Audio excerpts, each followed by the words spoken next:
What's up, Laker Nation? It's your boy Lake Show. Welcome to the Lake Show YouTube channel. So, before I get into what I'm going to talk about in this video and what I'm going to go over, if it's your first time to the channel and you're looking for a different flavor of Laker basketball content on the tube and you value objectivity, rationale, unbiased substantive content from a student against perspective based off of empirical data, and you love the Lakers like I do and like talking Lakers basketball, then you've arrived to the right channel. Consider subscribing. For those of you who already subbed, switch that notification bell to stay up to date when I drop my videos. So I'm going to be starting a series on this channel of scouting report / in-depth analysis of teams that the Lakers play against, whether it's in the regular season or in the playoffs. Of course, the first video and series I'm going to start is the Lakers versus the Portland Trail Blazers this upcoming Tuesday, man. Game 1. I cannot wait, Laker fam. The media have been fucking gassing up Portland. A lot of cats believe that they can beat the Lakers, especially Stephen A. Smith, man. He chose the Lakers to win. The brother's like a teenage broad. He can never keep his emotions in check, and he always switches up, man. He always switches up, so he's going to be flipping like hamburger patties. It is what it is. He's going to change up again. He just likes to go with the narratives. A lot of these basketball so-called experts, man, and analysis, they don't know shit about the game. They don't watch games. They just go off of excitement and narratives. That's all it is, Laker fan. For them to drive up views and things of that nature. It is what it is. But so this series is going to be, like I said, started on the Lakers versus the Blazers. I'm going to be doing in-depth analysis, scouting report of the teams that the Lakers play. So I look forward to providing high-quality content for you guys. You know, I'm going to go over statistics, things of that nature. I'm going to go over effective ways that the Lakers can stop said team. Of course, in this case, it's going to be the Blazers. And just advantages that the Lakers, could utilize to the best of their ability so that they can, defeat said team. So anyway, that's what this series is going to be about. I'm going to do basically in these type of series, video content, of course, and I'm going to show and demonstrate certain things and then go into the detail of voiceover of a video while recording. So I look forward to providing high quality content for you guys, explaining things, and I look forward to you guys chiming in the comment section. All right, Laker fam, so let's begin. So before obviously we get to the series, we have to review the regular season. So here's where we're going to start off. Of course, the Lakers win 2-1. They won 2 games in the regular season series of 3 versus the Portland Trail Blazers. So a winning record versus them. So here's the first game. I was at this game along with, which was December 6th, and then December 28th, which are the games I'm going to be focusing on as well because they were W's. Of course, the January 31st game was a loss, but I'm going to cover the W's that the Lakers had against the Portland Trail Blazers. So this was December 6th, their first game at Portland. At the Moda Center, 136 to 113 rather, where the Lakers pretty much destroyed and exposed the Portland Trail Blazers, especially on pick and roll defense with Anthony Davis, man. So the funny thing is they're talking about how they're going to defend Damian Lillard and CJ McCollum, particularly Damian Lillard, man. How the hell are they going to defend Anthony Davis and LeBron James, particularly Anthony Davis, because they had a shit ton of problems having Carmelo on him, having Whiteside on him, and then now Nurkic is back. They're acting like, he's going to cause a lot of problems. I seen somebody on Twitter state that, now that Nurkic is back and playing well, he's really going to bother AD. When the hell has he ever bothered AD? 2 years ago, the brother light him up. He lit him up, man, like a Christmas tree, the entire series. And again, the Pelicans 2 years ago, where Rajon Rondo, who's now on the team, and Anthony Davis, of course, is now on the team, They swept the Portland Trail Blazers, a third seed. So I don't want to hear that shit. I don't want to hear that shit. So anyway, the Lakers, man, they got this W. So let's kind of go into the stats. Anthony Davis had 39 points that game. 39, 12 for 21 from the field. He just pretty much destroyed Portland. 15 free throw attempts that game. They couldn't contain him, man. They could not contain him with Carmelo Anthony nor Hassan Whiteside. So they're sure as hell ain't going to be able to contain him with Nurkic, and they're talking about double teaming him. That's fine. I'll go into stuff like that. I'll get into stuff like, in terms of how to alleviate that, in the zone defense as well, things of that nature. So I'll get into all that stuff because I already know teams are going to try to utilize the Raptors blueprint, or what they think is a blueprint. The fact is that they don't have the personnel that the Raptors have. The Raptors have a defensive player of the year, former defensive player of the year, and Marc Gasol, and then a stud in Ibaka who's solid. He still can play some solid defense and alter shots. He's not what he used to be, but he's still there. Then Pascal Siakam is an emerging two-way star. And then you got Kyle Lowry, who's pretty solid on the defensive end, a pest, things of that nature. We've seen that the last, in the game against them where they took us out. So they don't have that type of defensive prowess on the perimeter and in the inside. And Nick Nurse, man, in my opinion, is probably the best coach, second best coach, probably behind Brad Stevens, in my opinion. But they don't have that personnel. Teams don't have that personnel to double team and completely take the Lakers out of the game. So, they're going to try to utilize that type of blueprint, but it's not going to work all the time. But, the Lakers, their offensive rating is 11th. Points per game, they get 113.4. The Blazers are obviously pretty damn good. I mean, the second best backcourt in the NBA, and Damian Lillard and CJ McCollum, right behind Steph and Clay. They're 6th in offensive rating. Points per game is 115. So they're obviously they're going to be really good on the offensive end. But once we get to the defensive end, and then the lack of defense that they play, and we highlight those aspects and how Hassan Whiteside and their bigs are going to have a lot of trouble, man, it's not going to be nothing, because the Portland Trailblazers can't defend. They cannot defend at a high level. They cannot defend consistently. They had problems with the Nets, and they only won by, I believe, 3 points. They had problems with the Nets, and Karis LeVert was exposing them on pick and roll. He was going around, and they couldn't even contain him. So how the hell are they going to contain Anthony Davis and LeBron James, particularly Anthony Davis, man? They're going to have no answer for him. Just watch. So now let's examine the all-star players of the Portland Trailblazers. Of course, we talked about Anthony Davis and LeBron James. They're going to have no answer, whether it's Hassan Whiteside or Carmelo Anthony, in our Nurkic defending. It's not going to matter, man. They have no matchup or answers for LeBron James or Anthony Davis on the defensive end. And they're not even a good defensive team in general, so I'll get into that later. But we know Damian Lillard's going to get his, period. I think he averages about close to 30 points, whether it's at the Moda or at Staples. I think historically it's got to be close to 30 points, because he goes off, man, especially at Staples. And at the Moda, man, the Blazers are already, tough to beat, period. Historically, they're a tough road team. But, of course, we're in Orlando, so it's not going to matter. No team has home court advantage, period. The virtual fans, all that shit, they ain't going to do nothing for the fellas. So, this comes down to schematics and which team can expose the other team and their disadvantages. So that's all it's going to come down to every game. And the Lakers have a lot of advantages, and they can make a lot of mistakes versus a poor defensive team. They're great, an offensive team. I believe, like I said, they rank 6th in the NBA because they have the second best backcourt and 2 guards that can score the basketball. But Damian Lillard, again, how is he going to keep this up?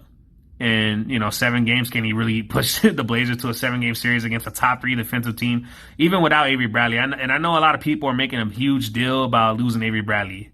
And don't get me wrong, he's a vital piece to the Lakers and their championship aspirations, no doubt. But the Lakers, even in the bubble without him, they're still a top 10 defensive team. I believe they're like top 6 or something like that. So, okay, we moved, down the defensive rankings, 3 spots or something like that. So we still have Alex Caruso, who's the best defensive guard that we have right now, who did a pretty damn good job. I mean, CJ McCollum in this game on December 6th versus the Lakers had 15 points. He went 5 for 13 from the field, and Alex Caruso was on him and Damian Lillard a lot. So they did a pretty good job on CJ McCollum. And then Danny Green, he's been ass.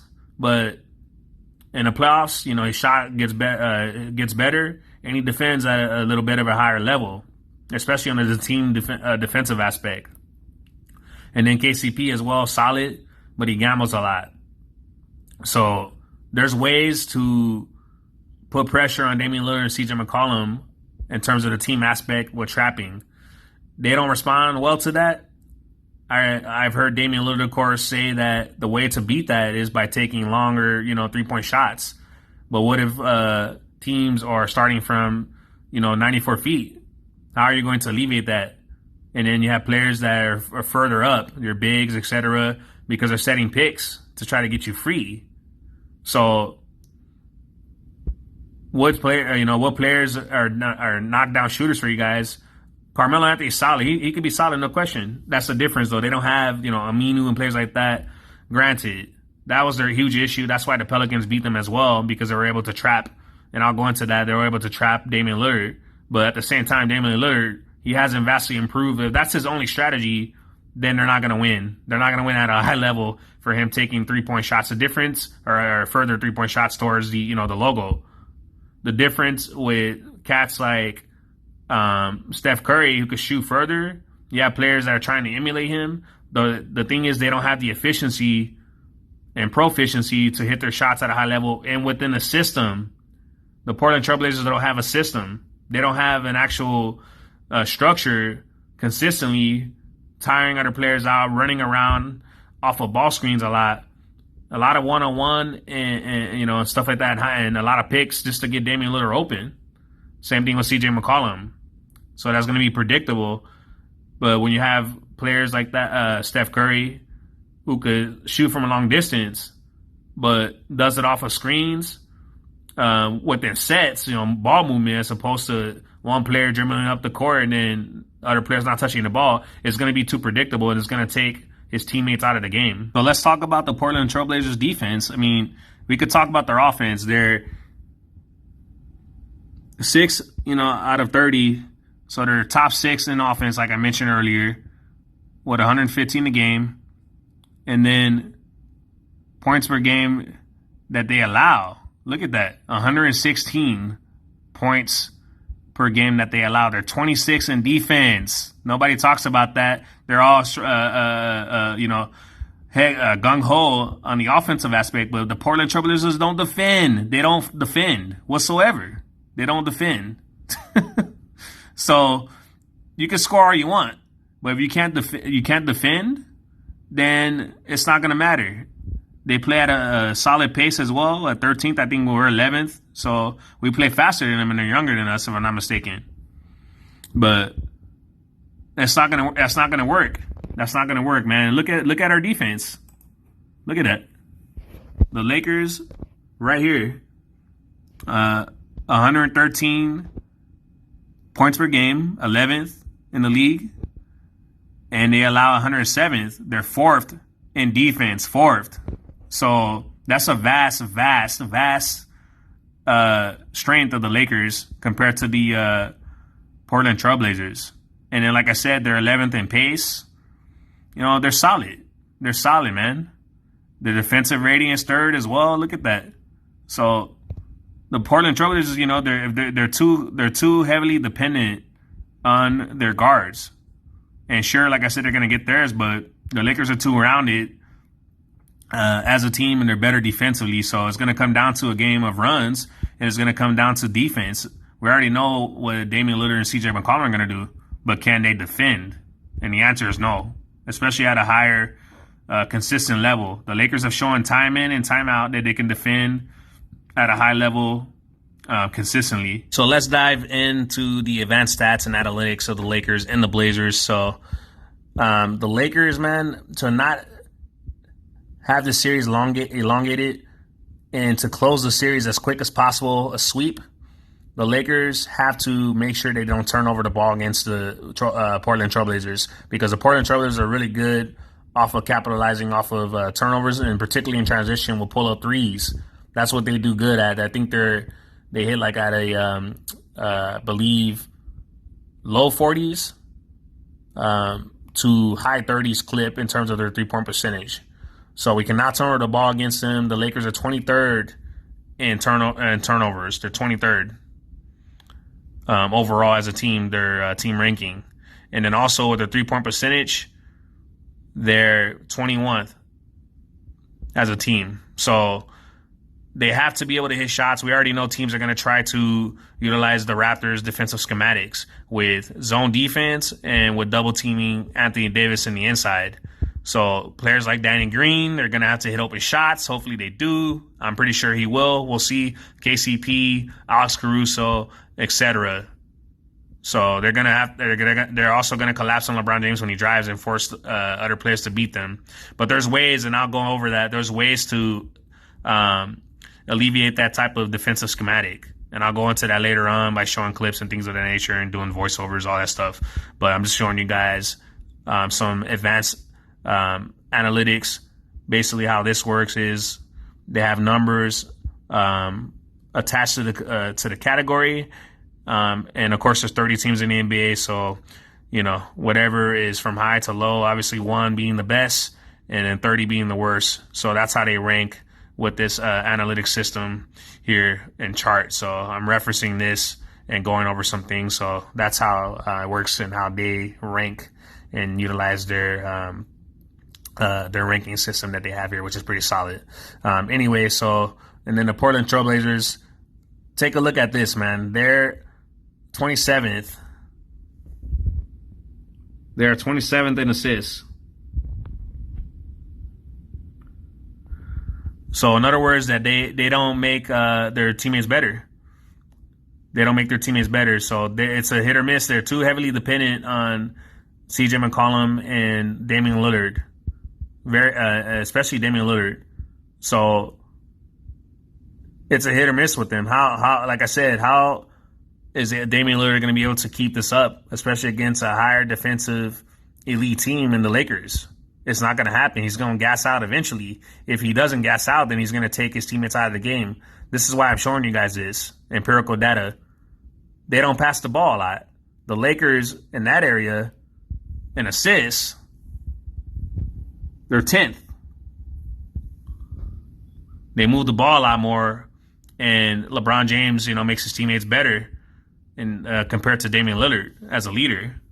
So, sure, we have aspects that we lack in terms of our turnovers and our our 3-point percentage in terms of team rating. But we have other aspects, like, for example, we're 11th in pace. The Blazers are 13th in pace. And how they increase their pace is mostly by dribble. So when Damian Lillard, for example, is getting ball pressured 94 feet from our guards, if that's the defensive schematics that they decide to use, which I hope they do, then they're going to have their bigs advance by setting screens, or the ball advance rather by their big setting screens to get Damian Lillard open to alleviate pressure off of him, ball pressure.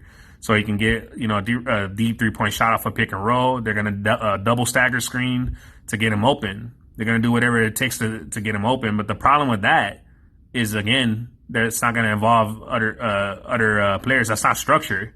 That's not offensive structure. That's predictability. And it's a single, it's a one-trick pony type of thing, scheme.